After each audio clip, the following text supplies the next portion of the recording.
Hey guys, it's Amy Lee Simpson. I'm coming at you today with just a quick word of encouragement.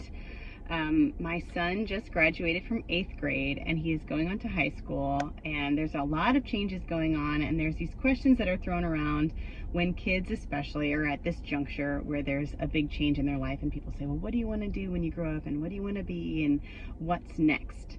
And those are big questions for a teenage boy. They're big questions for all of us, because if you're like me, you'll find yourself at different junctures in life where things have changed and you need to find something new to do, or maybe you're looking for a new job, or just situations change and our lives are constantly in flux, and you wonder, like, what's your purpose? What's your mission?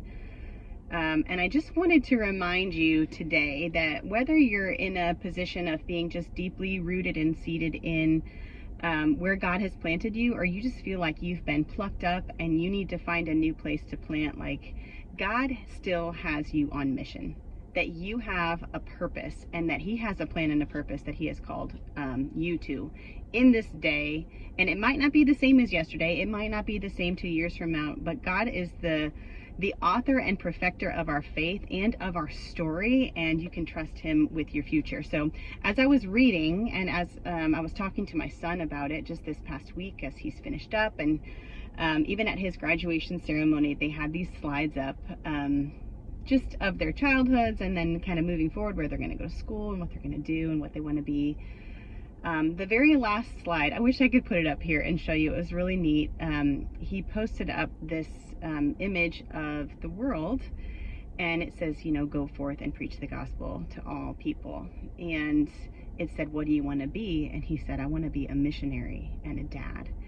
And it really caught me because, you know, teenage boys want to be professional athletes, or they want to be, you know, maybe doctors or lawyers, or they have these big aspirations and they're dreaming big, and they're just trying to think, what's going to make me a lot of money, or what's going to do this. And my son's heart was so tender toward the Lord, and it really is, but it was him knowing that God has a mission for him, and whether he is vocationally a missionary or not, it just reminded me personally that we are all on mission.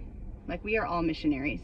Your mission field may be your neighborhood, it may be your workplace. Actually, it is your neighborhood, it is your workplace, it is your family, it is those people that God puts around you, because your identity is a vessel for his love and his truth, and I want to prove it to you. So I was reading in 1 John 4, and this is the Passion Translation, which is one of my favorites, and it says in verse 12, but if we love one another, God makes his permanent home in us, and we make our permanent home in him. And his love is brought to its full expression in us. So you are just the portrayment, or just the picture of what God's love is. So how well we love will show other people the love of Jesus. And so that is an important calling, that is an important mandate that we carry, to love like Jesus loves, so that other people will see the love of Jesus in us, and they'll come to know him through us. I don't know, that's kind of sobering for me. I think sometimes I have to stop myself and be like, oh man, that's a heavy mantle that we carry, that we are exemplifying the love of Christ to those around us. So it doesn't matter if we have a bad day. If you snap at somebody, they might be, you know, you might be the only Bible they ever read. That is like the corniest line I've ever heard, but that is absolute truth. Not a whole lot of people that don't know the Lord are picking up this book to seek him, but they will see someone who is a Christian, and they will see how they model their life after him. And they might be completely turned off by the gospel, by how we love, or how well we forgive, or how we serve. And so I just wanted to put that on you today, to remind you that you are the ministry of Jesus Christ in this day, that you have a mission laid out before you, that your mission field is all around you. It's not just in Africa, it's not just, you know, in China, or wherever people feel called to go serve on the mission field as professional missionaries. Your mission field is right next door. Your mission field is at the grocery store. Your mission field is at your school. Your mission field is your children. And so I feel like there is a call in this day to wake up, to be aware that we are torchbearers of Jesus's love, and that is how others will come to know him, those that don't seek this for truth. That was the second thing I was going to read to you in 2 John.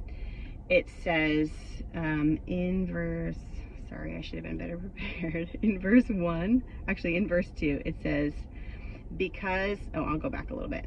I love you all as those who are in the truth, and I'm not the only one, for all who come to know the truth share my love for you because of the living truth that has a permanent home in us and will be with us forever.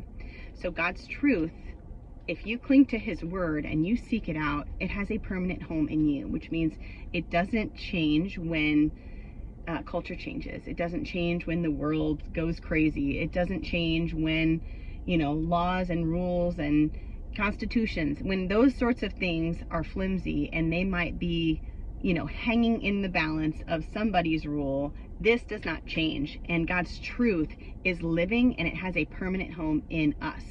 So we need to be torchbearers for truth and love, and that is our identity. It is the core of who we are. God implants his love and his truth in us, and that is how we are to be known, as lovers of truth and as lovers of others, just like Jesus was.